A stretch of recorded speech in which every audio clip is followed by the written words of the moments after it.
The choice to immunize a child and/or yourself is a widely debated ethical issue.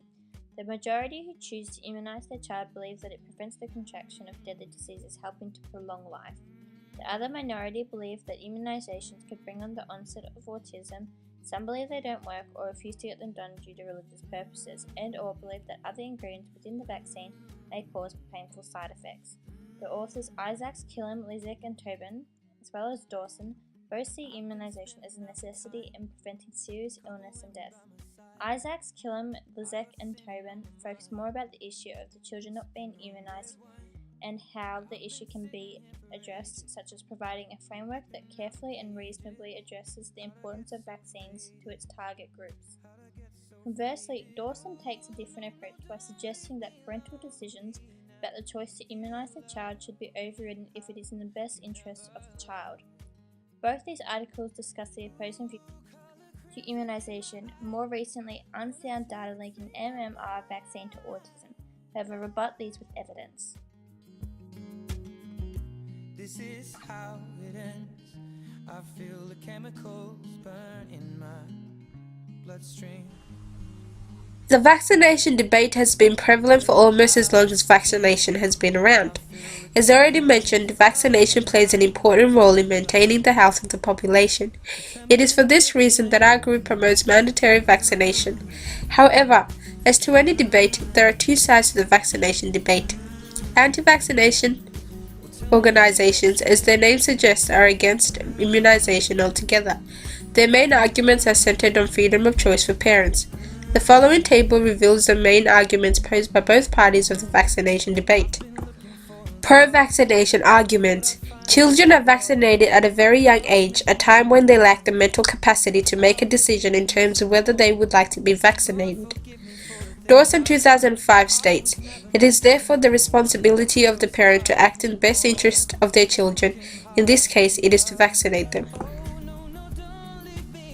Dawson 2005 also argues that vaccination causes no serious adverse side effects, rather it may cause small irritation, local inflammation, and a slight fever. The staff at Mayo Clinic state that vaccination can prevent serious disease and even death. Jane, Marshall, Bukima, Bancroft, Kelly, and Newstraffer 2015 conclude that the MMR vaccination does not, as claimed by anti-vaccination groups, cause autism spectrum disorders. This conclusion is drawn from the large sum of extensive research available which has yet to find a correlation between the measles, mumps, and rubella vaccine and autism.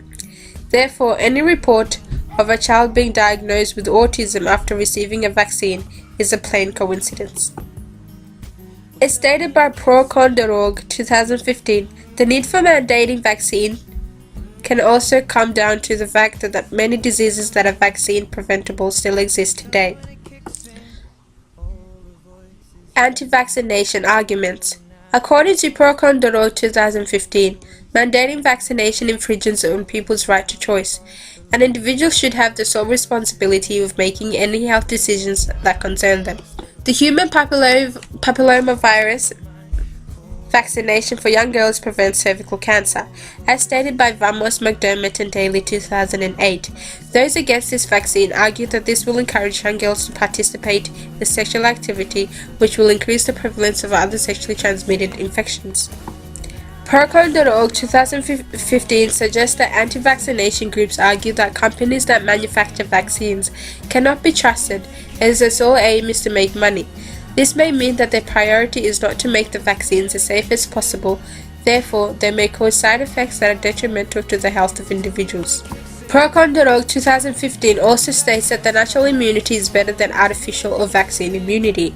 It is noted by the Mayo Clinic that one infection is enough to trigger an immune response, whilst vaccines must be given in a series to trigger the same immune response. Martin 2011 notes that vaccine critics also argue that the side effects of vaccines can be serious and even fatal.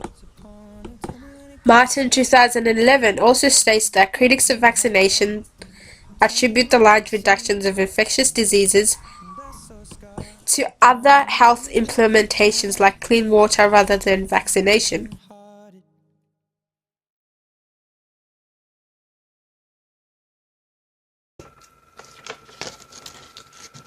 While a majority of people agree with immunization, still few people disagree with it. Especially, immunization is a sensitive issue to parents and their children, as it can cause negative effects such as local reactions and fever, including side effects.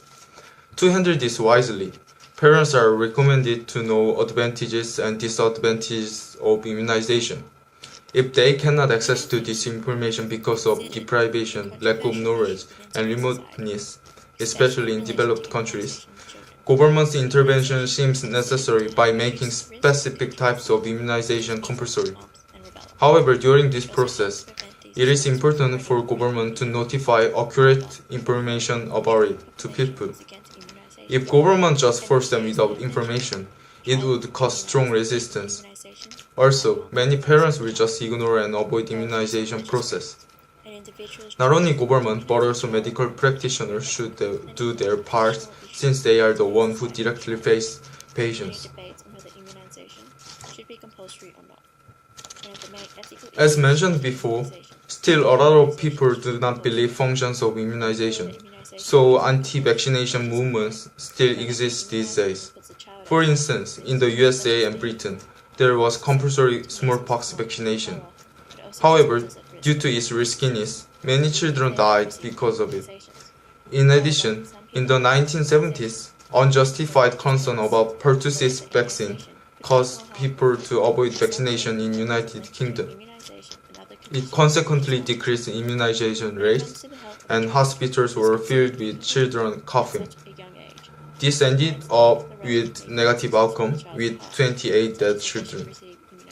To sensibly deal with this, practitioners' efforts are necessary. They should carefully handle unproven and theoretical risks of vaccinations with reliable sources and communication among them. In conclusion, even though many people still believe immunization is worthy, we cannot conclude that it is always good. It is essential for people to discuss compulsory immunization and ethical problems caused by it to make more positive decisions. Also, government and medical practitioners should keep trying to find effective ways to make people understand both good and bad effects of immunization. Thank you for listening. When treating them and provide all the facts. However, in situations where parents refuse to have their child immunized, do doctors have the right to persuade or pressure parents into immunizing their child? Many parents argue that it's their choice to determine the type of person their child grows up to be, therefore, their right to determine what happens to them. Health practitioners must be able to maintain a professional role and in the end do their best for the health of the child, but also do their best to respect the parents' wishes and beliefs.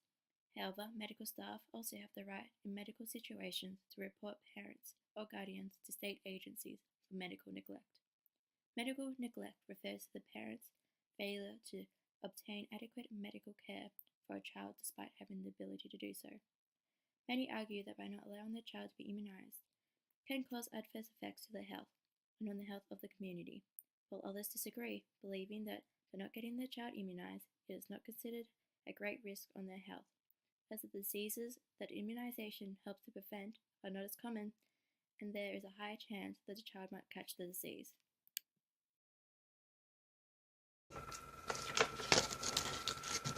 While a majority of people agree with immunization, still few people disagree with it. Especially, immunization is a sensitive issue to parents and their children, as it can cause negative effects such as local reactions and fever, including side effects. To handle this wisely, parents are recommended to know advantages and disadvantages of immunization.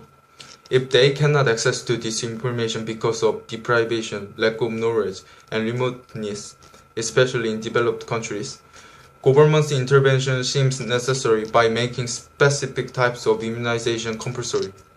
However, during this process, it is important for government to notify accurate information about it to people.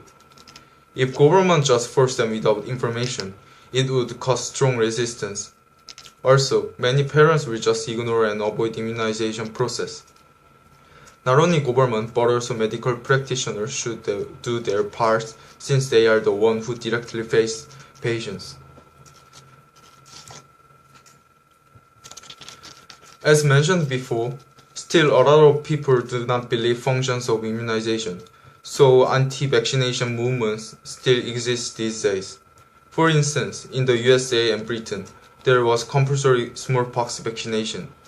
However, due to its riskiness, many children died because of it.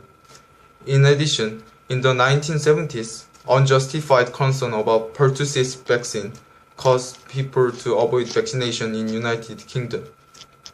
It consequently decreased immunization rates, and hospitals were filled with children coughing. This ended up with negative outcome, with 28 dead children. To sensibly deal with this, practitioners' efforts are necessary. They should carefully handle unproven and theoretical risk of vaccine